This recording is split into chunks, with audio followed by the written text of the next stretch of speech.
എൻ്റെ പേര് അനു. ഞാൻ 2023 ഏപ്രിലാണ് ഉടമ്പടി എടുത്തത്. ഇതെൻ്റെ രണ്ടാമത്തെ സാക്ഷിയാണ്. ഞങ്ങൾക്ക് ദൈവം തന്ന എല്ലാ അനുഗ്രഹങ്ങൾക്കും അമ്മ മാതാവിനോടും ഈശോയ്ക്കും 1000 നന്ദി. എനിക്ക് ബ്രസ്റ്റിൽ 2 ലംബ് ഉണ്ടായിരുന്നു, 2 ബ്രസ്റ്റിലുണ്ടായിരുന്നു. അത് എൻ്റെ അനിയത്തി ബ്രസ്റ്റ് ക്യാൻസറായിട്ട് മരിച്ചതുകൊണ്ടും എല്ലാവർക്കും വീട്ടിൽ ഭയങ്കര ടെൻഷനായിരുന്നു. കാണിച്ചപ്പോൾ സ്കാൻ ചെയ്തതിൽ 2ലും ഒരെണ്ണത്തിൽ 2nd സ്റ്റേജും ഒരെണ്ണത്തിൽ 3rd സ്റ്റേജായിട്ട് പറഞ്ഞിരുന്നു. ഞാൻ ആദ്യത്തെ ഉടമ്പടിയിൽ എഴുതിയെടുത്ത രണ്ടാമത്തെ നിയോഗം ഇനി വീട്ടിൽ ആർക്കും ക്യാൻസർ വരരുതെന്നാണ്. അതുകൊണ്ട് തന്നെ എനിക്കിത് കണ്ടെങ്കിലും അത്ര ടെൻഷനോ പേടിയൊന്നും തോന്നിയില്ല. കാരണം ഇവിടുത്തെ സാക്ഷ്യങ്ങൾ ഞാൻ സ്ഥിരമായിട്ട് കേൾക്കാറുണ്ട്. അമ്മ മാതാവ് കൂടെ ഉണ്ടെങ്കിൽ നമുക്കൊന്നും വരില്ല, പരീക്ഷിക്കുള്ളൂ എന്നുള്ള വിശ്വാസം എനിക്കുണ്ടായിരുന്നു. ബയോപ്സി പറഞ്ഞെങ്കിലും ഞാൻ അച്ഛനെ കണ്ട് പ്രാർത്ഥിച്ചിട്ടേ ബയോപ്സിക്ക് പോകുള്ളൂ എന്ന് വീട്ടിൽ പറഞ്ഞിരുന്നു. അതുവരെ എല്ലാ ദിവസവും ഉപ്പും തേനും മരുന്നായിട്ട് കഴിച്ചിരുന്നു. വേറെ മരുന്നൊന്നും ഡോക്ടർ തന്നിരുന്നില്ല. അതുപോലെ തൈലം തേച്ച് പ്രാർത്ഥിച്ചിരുന്നു. 2 നേരം മരുന്നായിട്ട് കഴിച്ചിരുന്നത് ഇവിടുത്തെ വിശുദ്ധ വസ്തുക്കൾ മാത്രമാണ്. അങ്ങനെ അച്ഛനെ കണ്ട് പ്രാർത്ഥിച്ചന്ന് അച്ഛൻ തലയിൽ കുരിശ് വെച്ച് പ്രാർത്ഥിച്ചപ്പോൾ എനിക്ക് ശരീരത്തിലാകെ വിറയൽ വന്നിരുന്നു. അത് കഴിഞ്ഞ് അച്ഛൻ തൈലം കയ്യിൽ തന്നപ്പോൾ പറഞ്ഞു, ഇനി പോയിട്ട് സാക്ഷ്യം പറയാൻ റെഡിയായി വന്നോളൂ എന്ന് പറഞ്ഞു. അതിനുശേഷം അവിടെ ചെന്നപ്പോൾ പരിശോധിച്ചതിൽ 2ലും ലംബില്ല, വേദനയും കാര്യങ്ങളൊക്കെ മാറിയിരുന്നു. അമ്മ മാതാവിന് 1000 നന്ദി. ഇതാണ് എൻ്റെ ആദ്യത്തെ സാക്ഷ്യം. എൻ്റെ മകളുടെ തലയിൽ മുടി വട്ടത്തിൽ പോകുന്ന ഒരു അസുഖം വന്നിരുന്നു. അതൊരു ഓട്ടോ ഇമ്മ്യൂണൽ അസുഖമാണ്.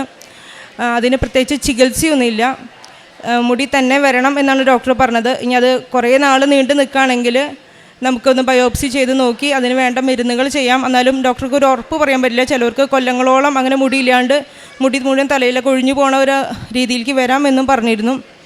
അന്ന് തൊട്ട് ഞങ്ങളത് അമ്മ മാതാവിന് സമർപ്പിച്ച് ലൈറ്റ് കാനിലിട്ട് പ്രാർത്ഥിച്ചു തുടങ്ങി.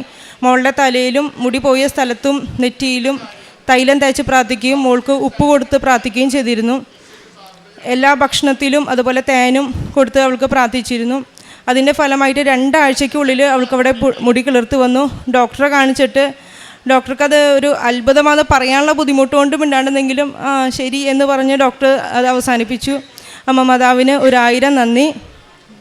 യേശുവേ നന്ദി, കൃപാസന മാതാവേ നന്ദി. പിന്നീട് എൻ്റെ കണ്ണ് കുറച്ച് നാൾ മുമ്പ് രാവിലെ 4 മക്കളെ സ്കൂളിൽ വിടേണ്ടതാണ്. രാവിലെ എഴുന്നേറ്റാൽ കണ്ണ് തീരെ തുറക്കാൻ പറ്റുന്നുണ്ടായിരുന്നില്ല. എനിക്ക് കണ്ണ് തുറന്ന് പിടിച്ച് നടക്കാൻ പറ്റില്ല. കണ്ണ് അടച്ച് പിടിച്ച് ആരെങ്കിലും പിടിച്ചാണ് നടന്നിരുന്നത്. എല്ലാ കാര്യത്തിനും പരസഹായം വേണ്ടിയിരുന്നു. ആ സമയത്ത് എല്ലാ ദിവസവും തൈലം തേച്ച് പ്രാർത്ഥിച്ചു വന്നാലും ഉള്ളിലൊരു ചെറിയ സങ്കടം തോന്നി. മക്കളെങ്ങനെയാണ് സ്കൂളിൽ വിടുക, ഇതെന്താ എൻ്റെ കണ്ണിങ്ങനെയാവണം, എൻ്റെ കാഴ്ച നഷ്ടപ്പെട്ടു പോകുന്നുള്ള ചെറിയ ടെൻഷനൊക്കെ തോന്നിയിരുന്നു. എന്നാലും മാതാവിൽ സമർപ്പിച്ച് പ്രാർത്ഥിച്ചു. അമ്മ അറിയാതെ ഒന്നും നടക്കില്ലല്ലോ ജീവിതത്തിൽ. അപ്പോൾ മാതാവിൻ്റെ പ്രത്യക്ഷത്തിന് സാക്ഷിയാക്കണേന്ന് പറഞ്ഞ് പ്രാർത്ഥിച്ചുകൊണ്ടേയിരുന്നു. വിശുദ്ധ തൈലങ്ങളും അതുപോലെ ഉപ്പും തേനും സ്ഥിരമായിട്ട് ഉപയോഗിച്ച് പ്രാർത്ഥിച്ചു. ഞങ്ങൾ ചാലക്കുടിയിൽ നിന്നാണ് വരുന്നത്. അവിടെ ഐ വിഷനിൽ കാണിച്ചിരുന്നു. അവർക്കും പ്രത്യേകിച്ച് എന്താണ് അസുഖമെന്നോ എന്താണെന്നോ ഒരുപാട് ടെസ്റ്റുകളൊക്കെ നടത്തി, പക്ഷെ ഒന്നും മനസ്സിലായില്ല. അതിന് ശേഷം ശ്രീധര്യം എന്ന് പറഞ്ഞിട്ടുള്ള ഒരു കണ്ണിൻ്റെ ആശുപത്രിയിലും പോയി കാണിച്ചിരുന്നു. അവർക്കും അത് എന്താണ് അസുഖം എന്ന് മനസ്സിലായില്ല. കണ്ണ് ഒരു 8 മണി കഴിഞ്ഞാൽ തുറന്നു വരും, അതുവരെയും കണ്ണ് തുറക്കാൻ ഒട്ടും പറ്റാത്തൊരവസ്ഥയായിരുന്നു. പിന്നെ അത് സമയം കൂടി 8 എന്നുള്ളത് 8:30 വരേക്കും കണ്ണടഞ്ഞു തുടങ്ങി. ഭയങ്കര സങ്കടമായിരുന്നു. കാരണം ഒരു 4 മക്കളെയും സ്കൂളിൽ വിടാനായിട്ട് ഭയങ്കര ബുദ്ധിമുട്ടായിരുന്നു.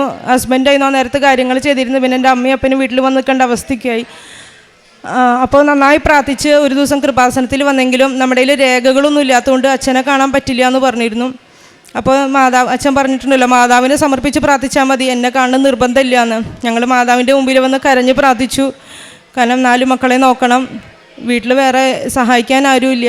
അപ്പോൾ കണ്ണ് തുറന്ന് തന്നേ പറ്റൂ മാതാവേ, ഇതെന്താ ഇങ്ങനെയെന്ന് മനസ്സിലാവണില്ലല്ലോ എന്ന് പറഞ്ഞ് പ്രാർത്ഥിച്ചിരുന്നു. ഞങ്ങൾ നിത്യാരാധന കേന്ദ്രത്തിൽ പോയി. അവിടെ പോയിട്ടും പ്രാർത്ഥിച്ചപ്പോൾ ബ്രദറിനോട് പറഞ്ഞു. ബ്രദറും തലയിൽ വെച്ച് പ്രാർത്ഥിച്ചു. പിറ്റേ ദിവസം തൊട്ട് 2 കണ്ണും 5:30 പ്രാർത്ഥനയ്ക്ക് എഴുന്നേറ്റപ്പോൾ കണ്ണ് തുറന്നാണ് എഴുന്നേറ്റ് വന്നത്. അതിന് മുമ്പ് തന്നെ കണ്ണ് തുറന്ന് എഴുന്നേറ്റ് വന്നു. 5:30 ആയപ്പോൾ ഞാൻ ഒന്നും കൂടി തുറന്നു നോക്കി, ശരിയായോ. അത് അപ്പം തന്നെ പോയി മാതാവിന് നന്ദി പറയും, ഇവിടെ വിളിച്ച് നന്ദി അറിയിക്കുകയും ചെയ്തിരുന്നു. അതാണ് എൻ്റെ 3ാമത്തെ സാക്ഷ്യം. പ്രേക്ഷിത പ്രവർത്തനമായിട്ട് ഇവിടുന്ന് പത്രങ്ങൾ ഞങ്ങൾ വീടുകളിൽ കയറി ഈശോനെ മാതാവിനെ ഞങ്ങൾക്ക് കിട്ടിയ ഓരോ അനുഗ്രഹങ്ങളും എണ്ണിയ തീരാത്ത അത്ര അനുഗ്രഹം ഞങ്ങൾക്ക് കിട്ടിയിട്ടുണ്ട്. അത് ഓരോന്നും പറഞ്ഞ് അവരുടെ വീടുകളിൽ കൊടുക്കുമായിരുന്നു. അവരോട് അവരുടെ വിഷമങ്ങൾ ചോദിക്കുകയും നിങ്ങൾക്ക് ഇന്ന കാര്യത്തിൽ ഉപ്പ് വേണോ അങ്ങനെയൊക്കെ ചോദിച്ച് കൊടുക്കാറുണ്ടായിരുന്നു. അതുപോലെ തന്നെ പ്രേക്ഷിത ആവശ്യമുള്ളവർക്ക് അരി അങ്ങനെ ചെറിയ കിറ്റ് പോലെ ആക്കി വീടുകളിലേക്ക് ഓരോ വീടുകളിലും ഇറങ്ങി കയറി അവരോട് ഈശോനെക്കുറിച്ച് സംസാരിച്ച് അവരുടെ സങ്കടങ്ങൾ കേട്ട് അവർക്ക് പത്രം കൊടുത്ത് അവരോട് സംസാരിച്ചതിന് ശേഷം ഇവിടുത്തെ സാക്ഷ്യങ്ങളൊക്കെയും പറഞ്ഞ് ഞങ്ങളുടെ അനുഭവങ്ങളും പറഞ്ഞിട്ടാണ് അരിയും സംഭവങ്ങളൊക്കെ കൊടുക്കാറ്. അവരോട് കൃപാസനത്തിൽ മിക്കവർക്കും കൃപാസനം അറിയാം, ചിലവർക്കും വന്നിട്ടുണ്ട്, പക്ഷേ ഉടമ്പടി മുന്നോട്ട് പോവാത്തവരുണ്ട്, ചിലവർ ഉടമ്പടി എടുത്ത് നടക്കണവരുണ്ട്. അപ്പോൾ അവർക്കൊക്കെ വിശ്വാസം ചിലവർക്ക് കുറഞ്ഞു പോയവർക്കും അവർ നമ്മളെ അനുഭവങ്ങൾ പറഞ്ഞ് അതെന്തായാലും നടക്കും, സമയം കൂടുണ്ടെങ്കിൽ അത് നമുക്ക് വലിയ അനുഗ്രഹം തരാനാന്നൊക്കെ പറഞ്ഞ് വിശ്വാസത്തിലേക്ക് അവരെ നയിക്കാനായിട്ടുള്ള അനുഗ്രഹം കിട്ടിയിരുന്നു. വചനവായനയും നമുക്ക് പറ്റാവുന്ന രീതിയിൽ എല്ലാ ദിവസവും വചനം വായിച്ചു പോയിരുന്നു. എനിക്ക് തന്ന എല്ലാ അനുഗ്രഹങ്ങൾക്കും ദൈവമാതാവിനും ഈശോയ്ക്കും 1000 നന്ദി. ഇനിയും ഈ ഉടമ്പടിയിലായിരിക്കുവാനും ഇനിയും പ്രത്യക്ഷത്തിന് സാക്ഷിയും എന്നെയും എൻ്റെ കുടുംബത്തെയും ദൈവം അനുഗ്രഹിക്കണമെന്ന് പ്രാർത്ഥിക്കുന്നു. നന്ദി. വിശുദ്ധ മത്തായിയുടെ സുവിശേഷം അധ്യായം 6:32 തിരുവചനം പറയുന്നു, നിങ്ങൾക്ക് ഇവയെല്ലാം ആവശ്യമാണെന്ന് നിങ്ങളുടെ സ്വർഗീയ പിതാവ് അറിയുന്നു. അനുവിൻ്റെ രണ്ടാമത്തെ സാക്ഷ്യമാണിത്. തൻ്റെ ജീവിതത്തിൽ വളരെയധികം അനുഗ്രഹങ്ങളും കൃപകളും പ്രാപിച്ചിട്ടുള്ള ഒരു വലിയ ആലയത്തിൽ വീണ്ടും വരുവാൻ, ഈ അൾത്താരയിൽ നിൽക്കുവാൻ, കുടുംബത്തോടൊപ്പം നിൽക്കുവാൻ അനുവിനും കുടുംബത്തിനും വീണ്ടും അനുഗ്രഹം ലഭിച്ചു എന്നതിൽ നമുക്ക് സന്തോഷിക്കാം. പരിശുദ്ധ അമ്മയോട് ഈശോയോടും നന്ദി പറയാം. അനുവിൻ്റെ വിശ്വാസത്തിൻ്റെ മാറ്റുരച്ച് നോക്കിയ ഒരു സാക്ഷ്യമായിരുന്നു ഇതെന്ന് നമുക്ക് മനസ്സിലാക്കാം.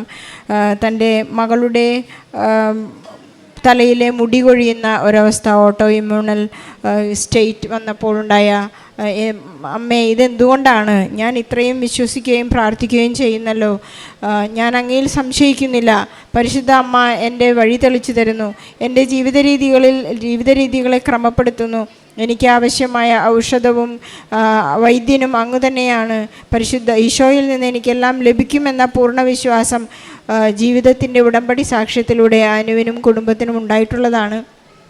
എങ്കിലും തകർച്ചകൾ കടന്നു വരുമ്പോൾ അല്പം ഒന്ന് പതറിയെങ്കിലും പരിശുദ്ധ അമ്മ കൂടെയുണ്ടെന്നുള്ള ആ വലിയ ദൃഢബോധം അവരെ വിശ്വാസത്തിൽ ഉറച്ചു നിൽക്കുന്നതിനെ സഹായിച്ചുവെന്ന് സാക്ഷ്യപ്പെടുത്തുന്നു.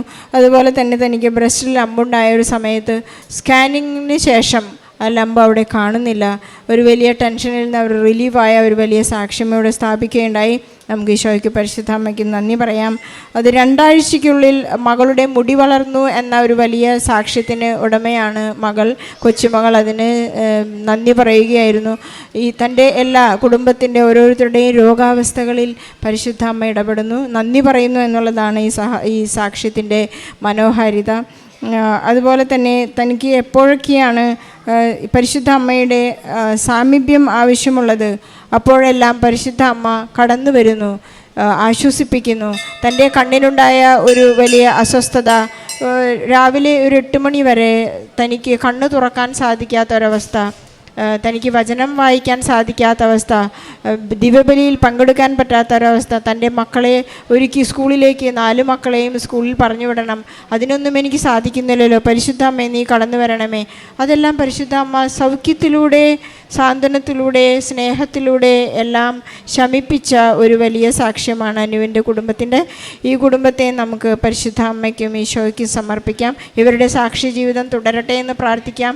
അതുപോലെ തന്നെ സഹോദരി സമർത്ഥിക്കുന്നുണ്ട് തൻ്റെ സാക്ഷ്യത്തിൽ, ഞങ്ങൾ വിവാഹം നടക്കാത്ത ഒരുപാട് യുവാക്കളെ ഞങ്ങൾ ഈശോയ്ക്ക് സമർപ്പിച്ച് പ്രാർത്ഥിക്കുന്നു. പരിശുദ്ധ അമ്മ ഞങ്ങൾക്ക് അതിനെല്ലാം തെളിവുകൾ നൽകുന്നു. ആർക്കെല്ലാം വേണ്ടി ഞങ്ങൾ അറിഞ്ഞ് പ്രാർത്ഥിച്ചോ അവരെ ഫേസ്ബുക്കിലൂടെ ഞങ്ങൾ പിന്നീട് കണ്ടുമുട്ടിയിട്ടുണ്ട് എന്നെല്ലാം സമർത്ഥിക്കുന്നു. ഇവരുടെ പ്രാർത്ഥനകൾക്ക് ഉത്തരം ലഭിക്കുന്നു എന്നുള്ള ഒരുപാട് സാക്ഷ്യങ്ങളും തെളിവുകളും അനുവിൻ്റെ കുടുംബത്തെ നമുക്ക് മുഴുവനായി സമർപ്പിച്ചുകൊണ്ട് ഈ വലിയ സാക്ഷ്യത്തിന് പരിശുദ്ധ അമ്മയ്ക്കും ഈശോയ്ക്കും ഒരു വലിയ കയ്യടി നൽകി സാക്ഷ്യം സമർപ്പിക്കാം. അത്യപൂർവ ദൈവാനുഭവങ്ങൾ ഇനി നിങ്ങൾക്കും സ്വന്തം. ഈ യൂട്യൂബ് ചാനൽ ഇതുവരെ സബ്സ്ക്രൈബ് ചെയ്തിട്ടില്ലെങ്കിൽ ഇപ്പോൾ തന്നെ സബ്സ്ക്രൈബ് ചെയ്യുക. ഈ വീഡിയോ ഇപ്പോൾ തന്നെ നിങ്ങളുടെ സുഹൃത്തുക്കൾക്ക് ഷെയർ ചെയ്തുകൊണ്ട് കർത്താവിൻ്റെ പ്രേക്ഷിതരാകുക.